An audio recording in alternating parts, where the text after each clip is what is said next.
పౌర విమానయాన రంగంలో ఇండిగో సంస్థకు అపరిమితమైన ప్రాధాన్యత ఇవ్వడం వలన ఆ సంస్థ ఇష్టారాజ్యంగా మారి సంక్షోభానికి దారితీసిందనే చర్చ ప్రస్తుతం దేశవ్యాప్తంగా జరుగుతోంది. ఒక సంస్థను ప్రోత్సహించడం, దానికి అపరిమితమైన అధికారం కట్టబెట్టడం ఏ వ్యవస్థకైనా మంచిది కాదనే హెచ్చరిక వినిపిస్తోంది.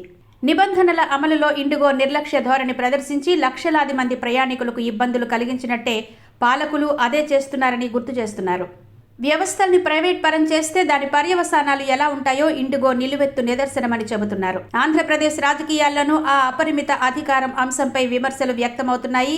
2019లో వైసీపీకి 151, 2024లో కూటమికి 164 అసెంబ్లీ సీట్లు దక్కడంతో పాలకులు తమకు ఇష్టానుసారం ప్రవర్తించడానికి ఈ అపరిమిత అధికారమే కారణమని విమర్శిస్తున్నారు. గతంలో వైసీపీ 3 రాజధానుల నిర్ణయం తీసుకోవడం, అలాగే ప్రస్తుత కూటమి ప్రభుత్వం మెడికల్ కాలేజీల ప్రైవేటీకరణపై మొండిగా ముందుకెళ్లడం, ప్రతిపక్షాలపై కేసులు పెట్టడం, అమరావతిలో అడ్డగోలుగా భూసేకరణ, ఇటువంటి చర్యలు నియంతృత్వ పోకడలకు ఉదాహరణలని విశ్లేషకులు అభిప్రాయపడుతున్నారు.